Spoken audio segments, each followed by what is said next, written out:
Welcome back to Villarreal in Portugal. Cars on their way round the final formation lap on this 4.8-kilometre street circuit. The first ever street race in European Touring Car Cup history. The renamed European Touring Car Championship. Norbert Nagy from Hungary starts on pole position in the Zengo Motorsport Seat Leon. Manuel Pedro Fernandez, local hero here, starts alongside him. Peter Fulin, the points leader, third, ahead of Fabio Motta. Then the first of the Hondas is Peter Rickley. In sixth position alongside him, Christian Schreiber. Chris Richard, Rickley's teammate in the second Honda, only 4 points off the series lead, lines up seventh. Mladen Lalozic's rebuilt car in eighth. No Igor Stefanovski, so there'll be a gap on the grid alongside our Super 1600 pole sitter, Niklas Makshin.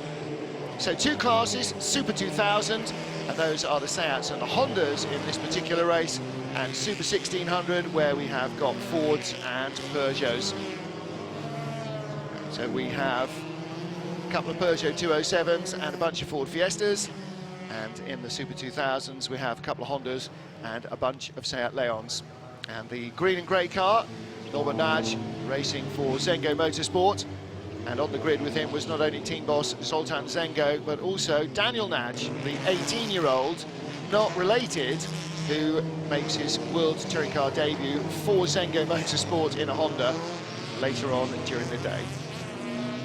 So sweeping around the vineyards here in this massive wine-producing region, where if you follow the Douro River up from Porto, you end up here in the region around Villarreal. It's mountainous and stony and fairly sparse soil, lots of sunshine, a little bit of damp and cool in the night as well, and that's exactly what your grape likes. And for the racing drivers, look at this, Harry, this long straight, you dip down and then crest over here, just where the safety car is now. And the World Touring Cars will be over 150 miles an hour, and these cars will be very, very little slower than that either. Yeah, they're not a million miles slower over the lap. I think they're about 9 seconds a lap slower than the World Touring Car spec, but obviously this is a much more entry-level version of a World Touring Car. Still very, very fast in their own right, with a lot of aero for a single-make style of vehicle. It's, you know, they are pretty sophisticated things. Yeah, and boasting comfortably over 300 horsepower, these things will be flying around Villarreal.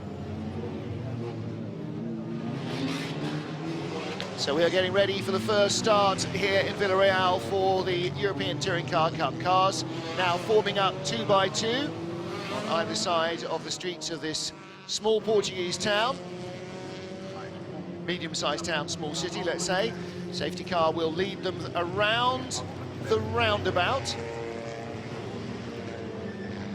And then we will head to top 8 finishers in race 1 will be reversed for the race 2 grid. So if there is a little bit of carnage in the Super 2000 field, some of our Super 1600 runners may find themselves at the front of the grid for race 2, which could be a little bit of a daunting prospect here. So there's the Zengo Motorsport team with the glasses on the right-hand side. There's Daniel Nagy. And here we go, we are ready for race 2, which could be a little bit of a daunting prospect here. So there's the Zengo Motorsport team with the glasses on the right-hand side. There's Daniel Nagy. And here we go, we are ready for the start. Looks like they are relatively well formed up. Fabio Motta, the yellow and black car, not quite in the line, but you can't send them around another 5Ks, can you? Green flag, away we go. So they haven't seen it, nobody has seen it. The green flag came out too late. The lights had not changed when the leaders went under it. Now we've got confusion because we're now having to show yellow flags. So the start was too late going green, and therefore nobody saw the lights change. We've seen this a few times in World Touring Car over the years, where if the guys aren't all lined up in their grid boxes, which they certainly weren't there, then that sometimes they'll get waved by. But I think in this case it looked like the light didn't go green in time. I think maybe there was a malfunction with the box, and our race director was probably punching the button furiously to change the lights, and nothing much was happening. There's a slippery surface flag out here as well. See how black the tarmac is. It's absolutely brand new, but again we're being shown green flag messages on our screen, but that is not being relayed or not entirely sure.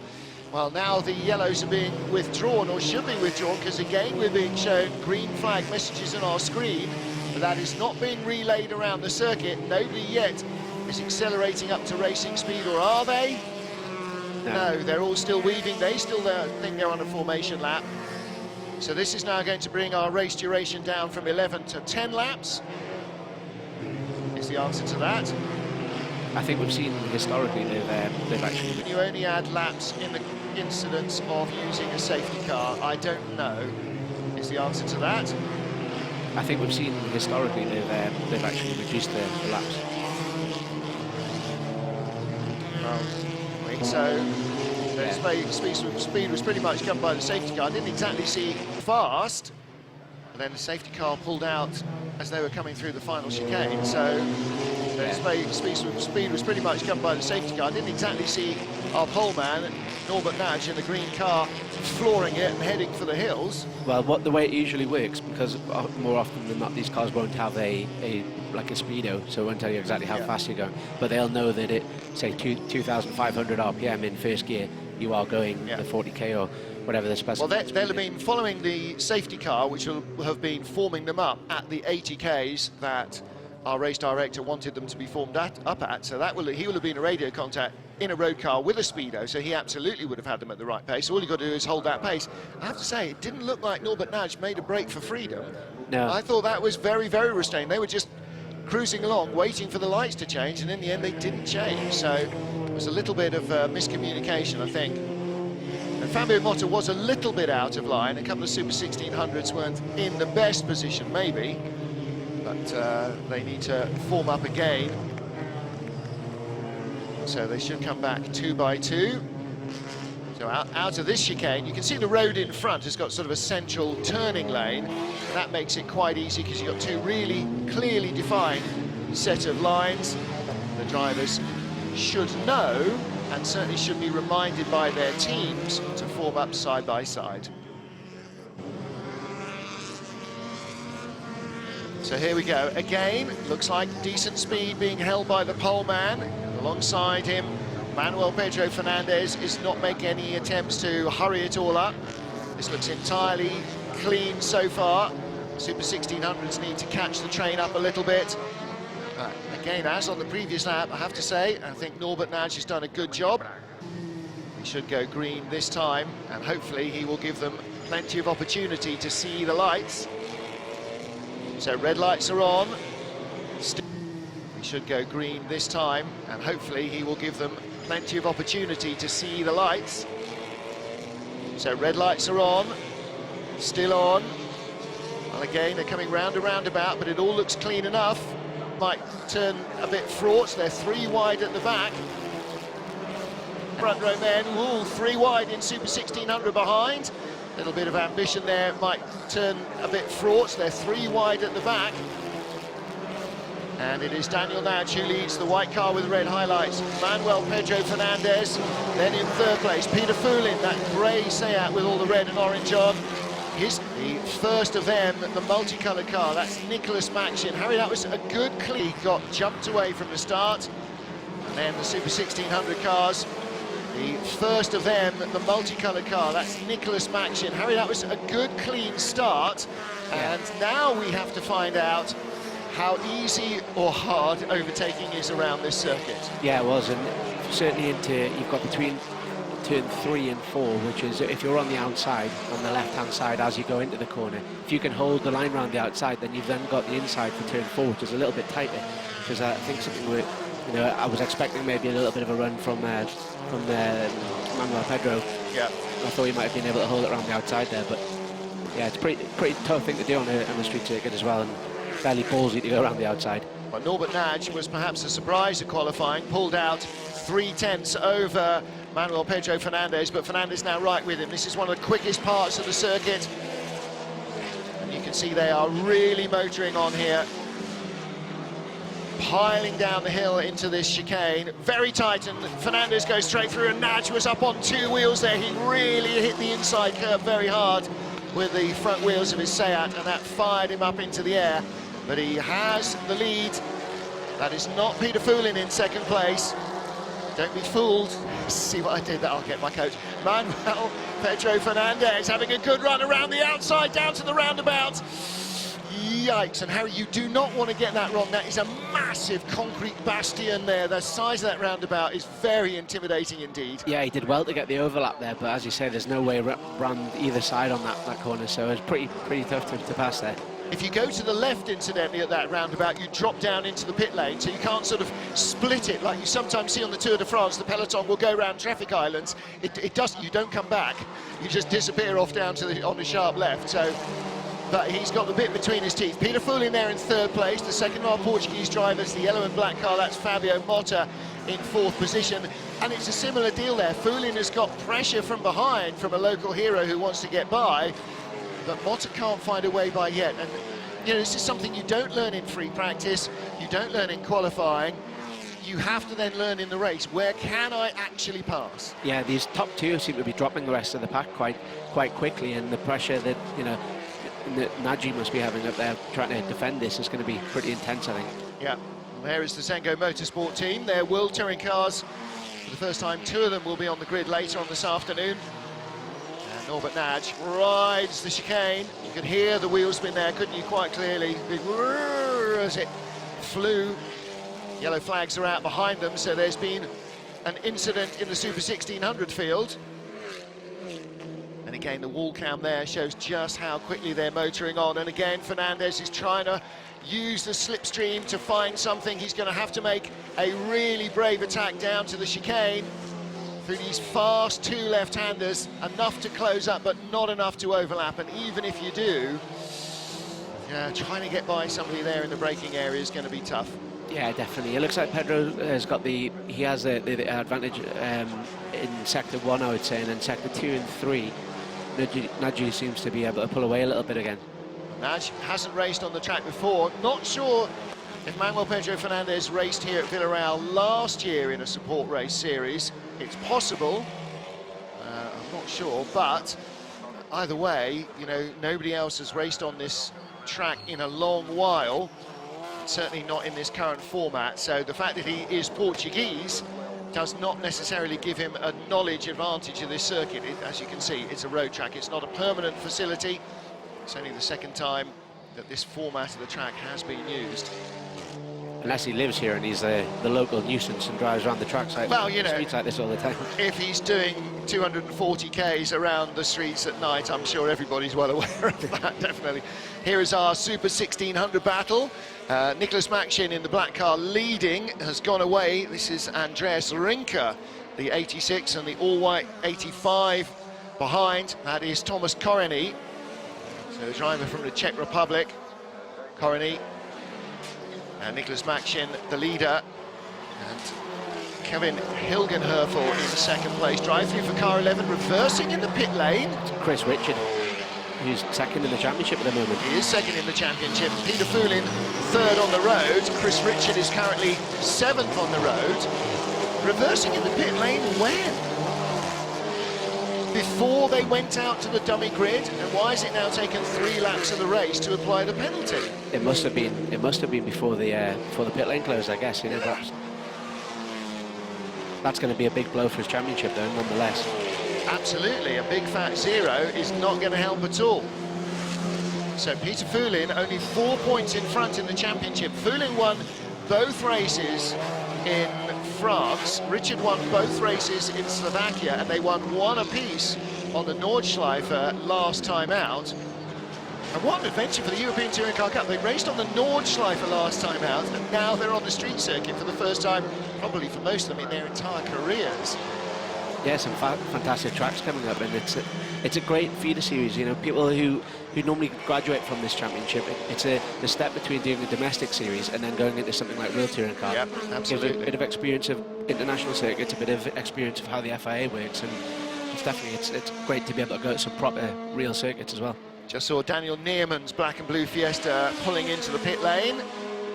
Didn't seem to have any damage, so it must be a mechanical problem, but still Norbert Nagy holding on from Manuel Pedro Fernandez. A lot of the drivers were saying how important pole position might be, and that certainly seems to be playing out.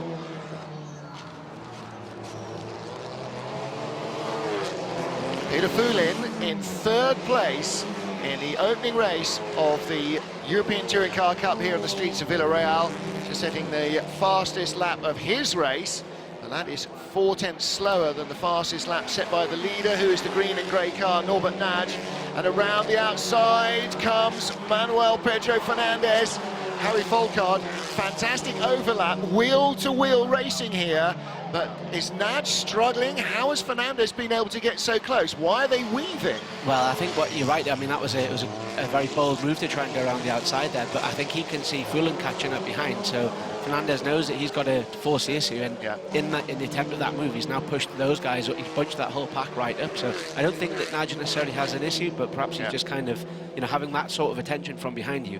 You're not just concentrating on going forward, you have to look in your mirrors, and you're kind of also making sure that the guy behind you doesn't lock up and isn't going to fire you off, so big distraction bouncing around in your mirror. Fernandez had a phenomenal run, wheel to wheel, all the way up to the braking area for corner 6, and the reason he was then weaving down to the braking area for corner 6 is because, of course, he'd been on the dirty side of the track all the way around there, hadn't he? So, sure, he was trying to clean up his tyres. In the Super 1600 class, the battle for third place, Andreas Rinke and Thomas Koreni trying to go the long way round the outside.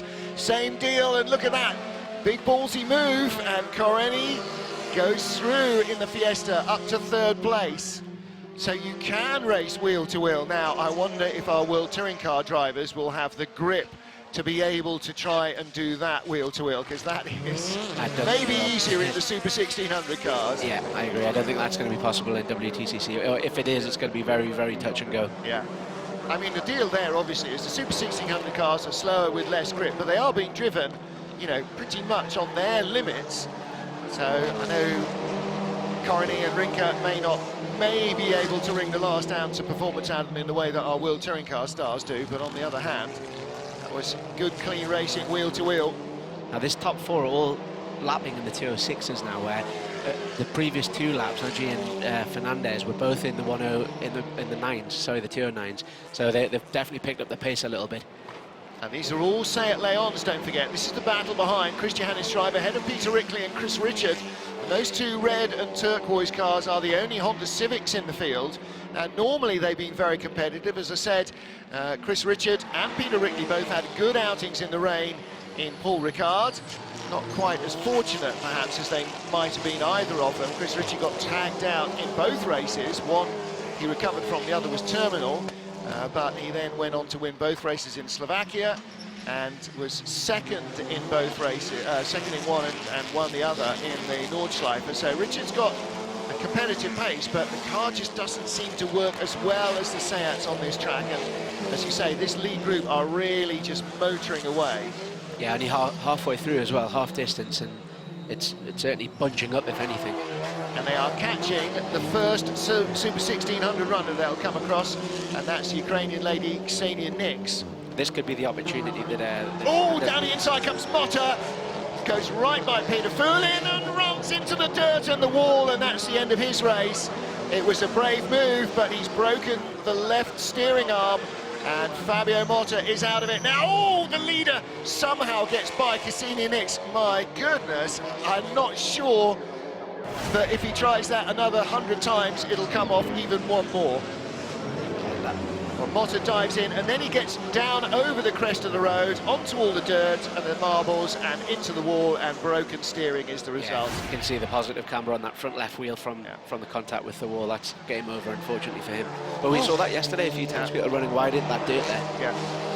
Well, he had a big lunge and just couldn't control the speed on the downhill right-hander. And as you say, a couple of our World Touring Car drivers, even in qualifying, were making a not dissimilar mistake and running out wide there. Nobody actually hit that wall, and it's just as well as you see what happened to that Seat. So, and a heartbeat after that, Daniel Naj somehow finding his way between that rock-solid roundabout and the Fiesta of Ksenia Nix. So he holds on to the lead, and that chance for Fernandez has gone. And for Daniel Naj, the 18-year-old you saw in that shot of the Zengo Motorsport garage, I wonder what his thoughts are. Safety car is out, so Fabio Motta has not made it back to the pits. Chris Richard has done his drive-through, so he has gone in and out. It's very unfortunate for him because he's lost a lot of ground, which he may not make up behind the safety car. If he'd gone in a lap later, he might have benefited.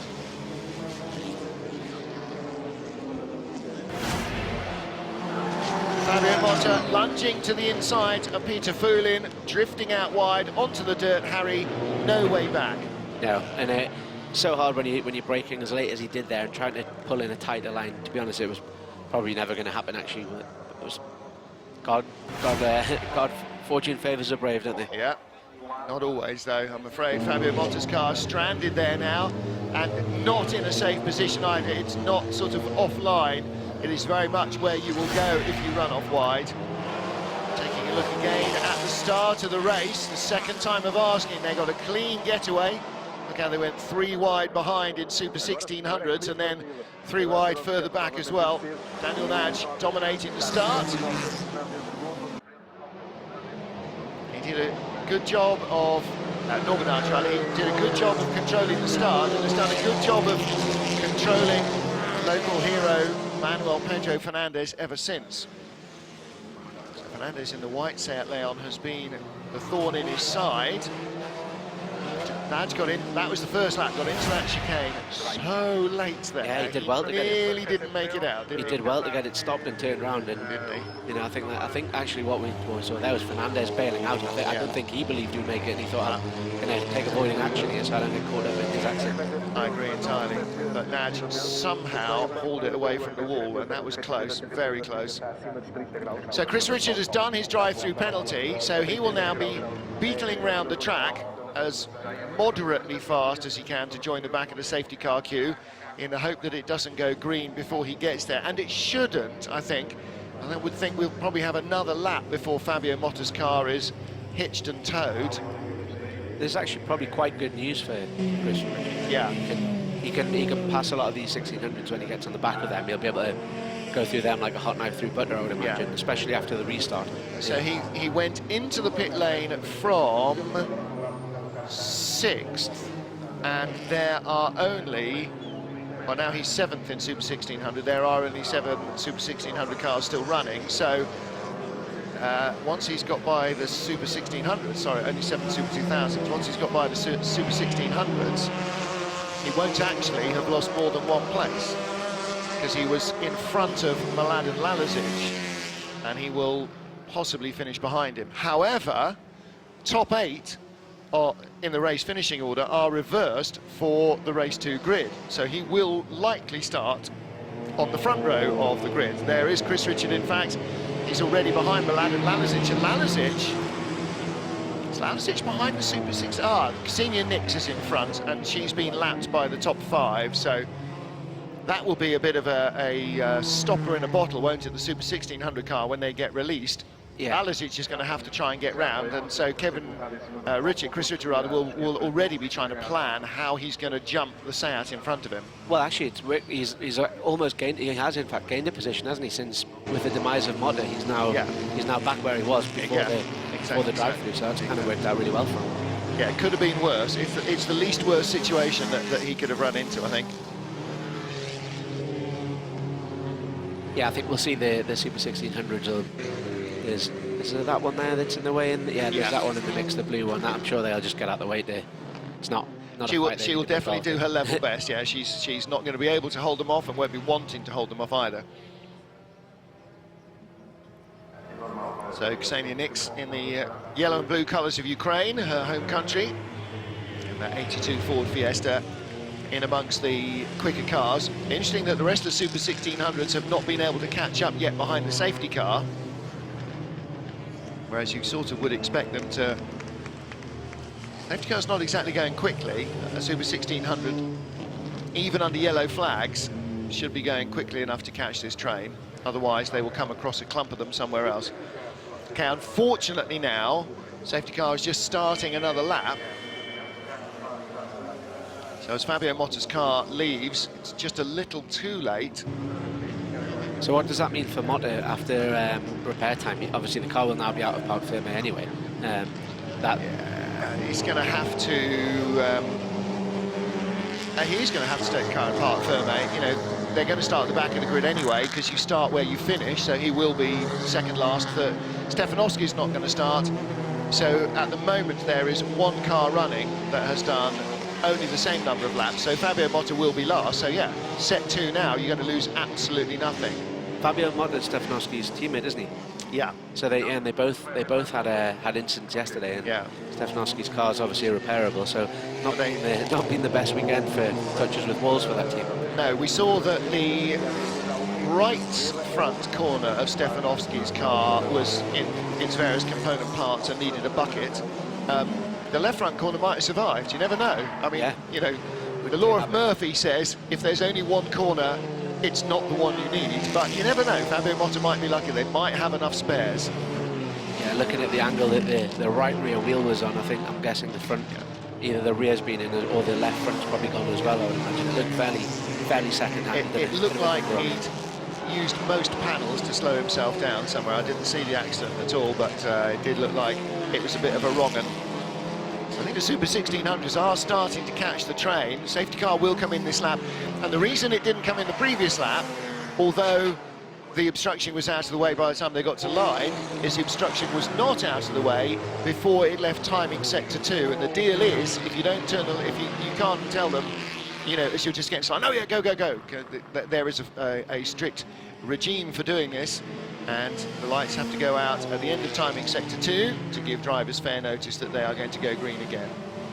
So we're on the streets of Vila in the mountains of northern Portugal. As you can see, it's a stunning location, a stunningly sunny and beautiful day for racing, and the first dry weekend in the World Touring Car Championship and European Touring Car Cup all year long. Hallelujah. So our very grateful thanks to the organisers for getting the calendar here to find one sunny day in what has so far been a relentlessly wet campaign for ETCC and WTCC.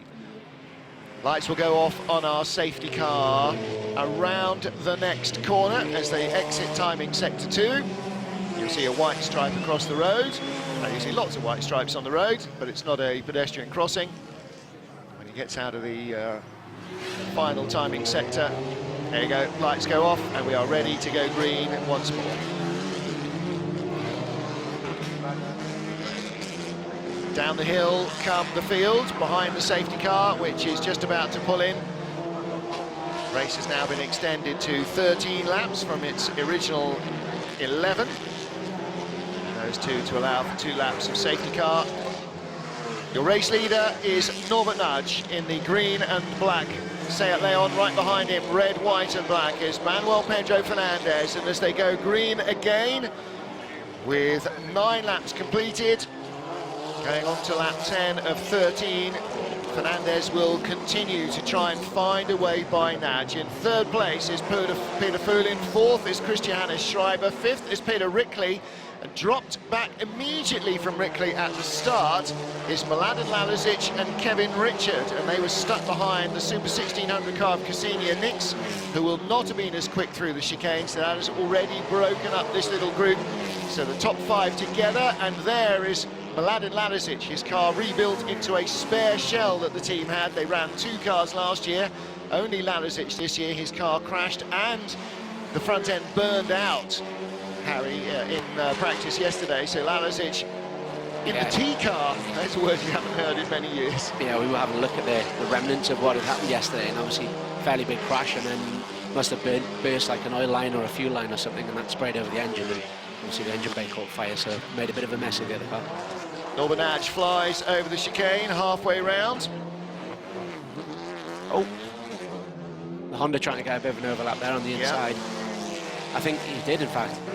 Is that a problem for this air? Well, right in the background, let's take a look. We have lost, so Peter Fulin is still there. We've lost Christiane Schreiber. Now, has he had a breakage on the curb there? Because Peter Rickley went through. Here are our leaders. It looked like it. I wouldn't be surprised if that wasn't a drive shaft failure or something. Yeah. It tends to be the nature of hitting these big curbs, and on the landing when you're on full throttle, when we're here in the wheel spinner, that's actually the wheel in the air rotating, and then as it lands, it really snatches at the drive shaft. And I wouldn't be surprised if that's what's caused that failure there. Well, the other thing was, Ivan Muller was saying in qualifying yesterday, he broke a wheel on the Citroën C-Elysée, you know, and that again was a big thump on the curb. Oh, Fernandez got in really deep there behind Norbert Nudge. He's got to somehow force an error out of the young Hungarian. And Fernandez still in second place. He must be getting tired of seeing the back of this green and grey car. 21-year-old Norbert Naj holding him off well at the moment. Naj obviously feeling the pressure there. He's put the fastest lap of the race in on that previous lap.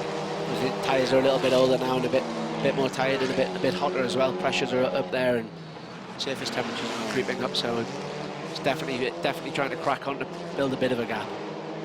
Fernandez been racing for 26 years, started in Formula Ford and did a bit of single-seater racing in his younger years, then stepped away to run the family business and has returned to full-time or top-flight racing recently in the last couple of seasons. A lot of racing here in Portugal, so he's got lots of experience in hand over the youngster, but Naj does not have any signs so far of giving it away.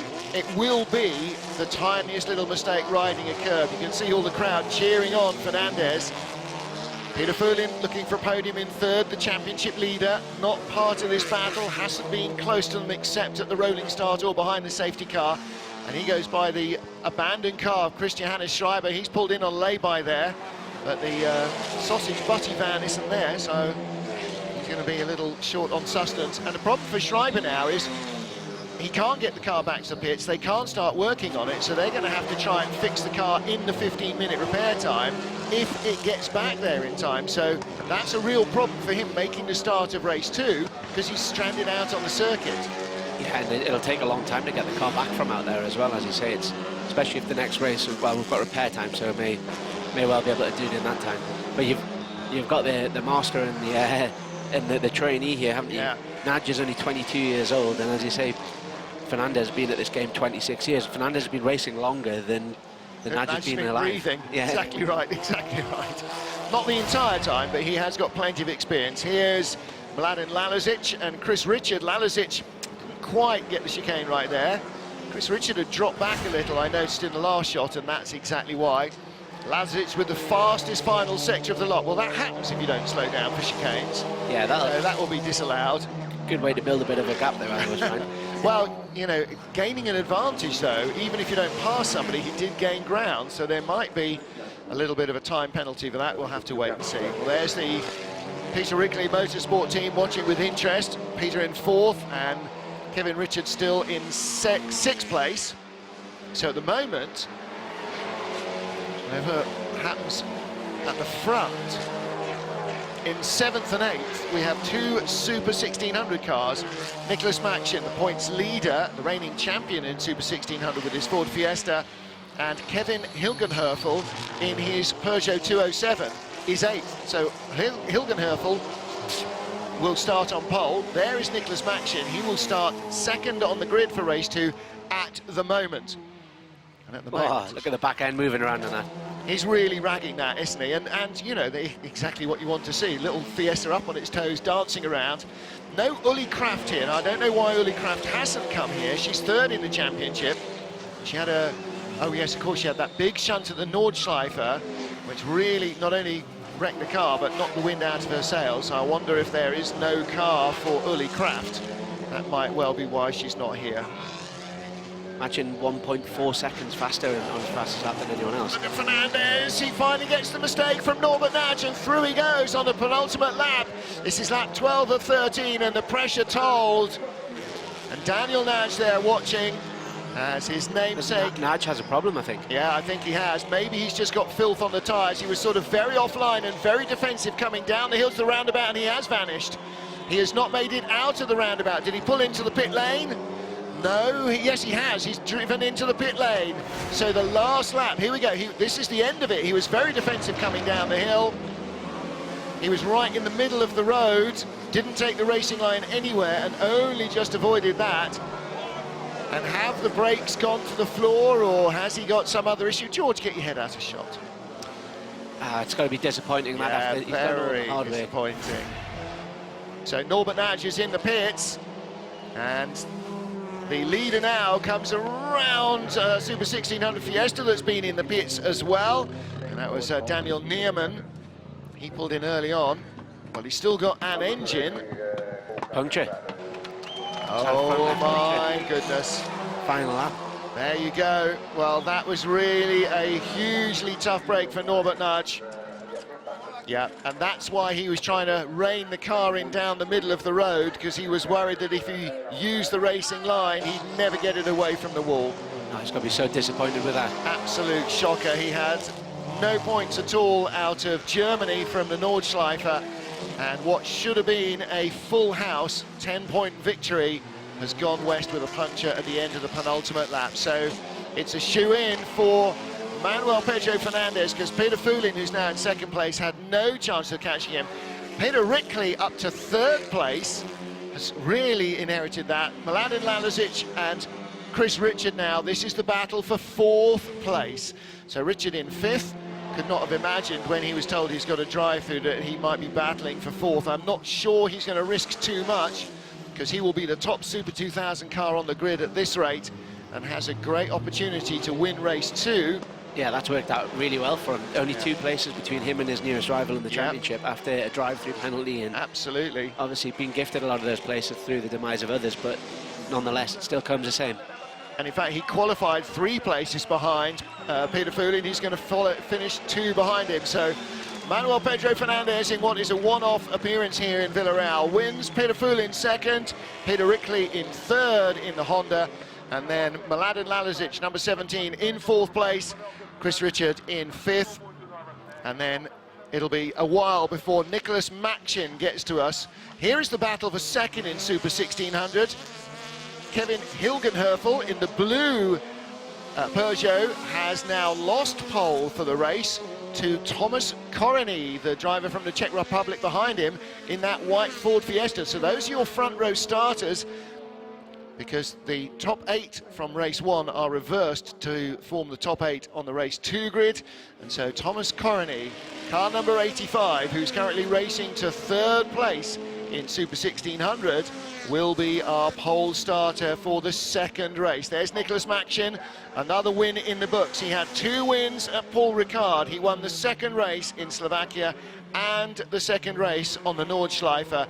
He wins the opening race here, and the only race this season where he won the opening race. He went on to win the second race as well, and you have to say there is a very good chance that he might do that again.